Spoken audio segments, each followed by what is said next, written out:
നമസ്കാരം. മുസ്ലിം ലീഗ് മുൻ മന്ത്രിയും മുതിർന്ന നേതാവുമായ doctor MK. മുനീറിന്റെ Kozhikode നടക്കാവിലെ crescents house ജപ്തി ഭീഷണിയിലായ സംഭവത്തിൽ അടിയന്തര ഇടപെടലുമായി മുസ്ലിം ലീഗ് നേതൃത്വം.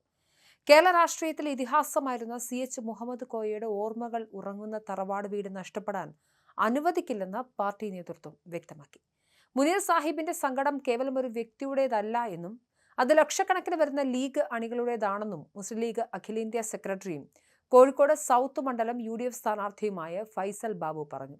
മുനീർ നേരിടുന്ന ഈ അഗ്നിപരീക്ഷയിൽ പാർട്ടിയും അണികളും അദ്ദേഹത്തിനൊപ്പം കോട്ട പോലെ കാവലുണ്ടാകുമെന്ന ഉറപ്പാണ് നേതൃത്വം നൽകുന്നത്. കാലിക്കറ്റ് ടൗൺ സർവീസ് സഹകരണ ബാങ്കിലെ വായ്പാ കുടിശ്ശികയെ തുടർന്നാണ് നടക്കാവിലെ വീടിന് ജപ്തി നോട്ടീസ് ലഭിച്ചത്.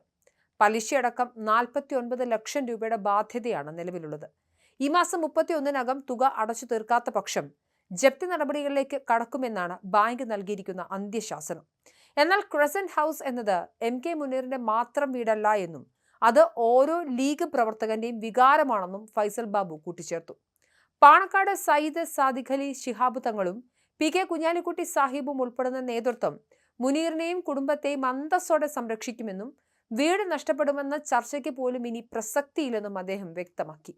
3 പതിറ്റാണ്ടിലേറെ സജീവ രാഷ്ട്രീയത്തിൽ തിളങ്ങി നിന്ന മുനീർ ഇന്ന് സമാനതകളില്ലാത്ത പ്രതിസന്ധിയിലൂടെയാണ് കടന്നുപോകുന്നത്. ആരോഗ്യ പ്രശ്നങ്ങളും സാമ്പത്തിക പരാധീനതകളും കാരണം ഇത്തവണ തെരഞ്ഞെടുപ്പ് രംഗത്ത് നിന്ന് അദ്ദേഹം വിട്ടുനിൽക്കുകയാണ്. MLA സ്ഥാനത്ത് നിന്ന് മാറി നിൽക്കുമ്പോൾ ഉണ്ടായേക്കാവുന്ന രാഷ്ട്രീയ ശൂന്യതയ്ക്ക് പുറമെയാണ് ഇപ്പോൾ കിടപ്പാടം പോലും ലേലത്തിന്റെ വക്കിലെത്തിയിരിക്കുന്നത്. മുൻപ് ജാഫർ ഖാൻ കോളനിയിലെ വീടും സമാനമായ ബാധ്യതയെ തുടർന്ന് വിൽക്കേണ്ടി വന്നിരുന്നു. ഇപ്പോൾ CHന്റെ തറവാട് വീടിന് മുകളിൽ ജപ്തി നോട്ടീസ് പതിഞ്ഞത് അണികളെ കണ്ണീരിലാഴ്ത്തിയിരിക്കുകയാണ്. ആദർശ രാഷ്ട്രീയത്തിന് വലിയ വില കൊടുക്കേണ്ടി വരും എന്ന ഒരു നേതാവിന്റെ നേർചിത്രമാണ് മുനീറിലൂടെ കേരളം കാണുന്നത്. പലതവണ മന്ത്രിയും MLAയുമായിരുന്നിട്ടും സ്വന്തം വീട് നവീകരണത്തിനായി എടുത്ത വായ്പ പോലും തിരിച്ചടയ്ക്കാൻ കഴിയാത്ത അവസ്ഥയിലാണ് അദ്ദേഹം.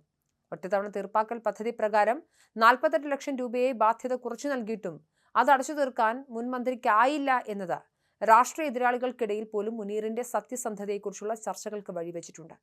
കോഴിക്കോട്ടെ മുസ്ലിം ലീഗിന്റെ എല്ലാ പ്രധാന തീരുമാനങ്ങളും രാഷ്ട്രീയ നീക്കങ്ങളും ചർച്ച ചെയ്തിരുന്ന കേന്ദ്രമായിരുന്നു ക്രസന്റ് ഹൗസ്. അത്തരമൊരു തറവാട് കൈവിട്ടു പോകുന്നത് പാർട്ടിയെ സംബന്ധിച്ചിടത്തോളം വലിയൊരു വൈകാരിക ആഘാതമായിരിക്കും. മുനീറിനെ രാജ്യസഭയിലേക്ക് അയക്കുന്നതിനെക്കുറിച്ചുള്ള ചർച്ചകൾ പാർട്ടിയിൽ സജീവമാണെങ്കിലും നിലവിലെ സാമ്പത്തിക പ്രതിസന്ധി പരിഹരിക്കുക എന്നതാണ് ലീഗ് നേതൃത്വത്തിന് മുന്നിലുള്ള പ്രഥമ കടമ. മുനീറിനെ സഹായിക്കാൻ പാർട്ടി ഔദ്യോഗികമായി തന്നെ രംഗത്തിറങ്ങുന്നതോടെ ജപ്തി ഭീഷണി ഒഴിവാകുമെന്ന പ്രതീക്ഷയിലാണ് പ്രവർത്തകർ. CHന്റെ മകൻ ഇത്തരമൊരു ദുരവസ്ഥ വന്നത് ലീഗ് നേതൃത്വത്തിന് മേൽ വലിയ സമ്മർദ്ദമുണ്ടാക്കുന്നുണ്ട്.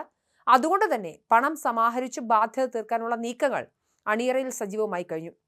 മുനീർ സാഹിബിന്റെ അഭിമാനം കാക്കാൻ ഏതറ്റം വരെയും പോകാൻ പാർട്ടി തയ്യാറാണെന്ന സന്ദേശമാണ് ഫൈസൽ ബാബുവിന്റെ വാക്കുകളിലൂടെ പുറത്തുവരുന്നത്.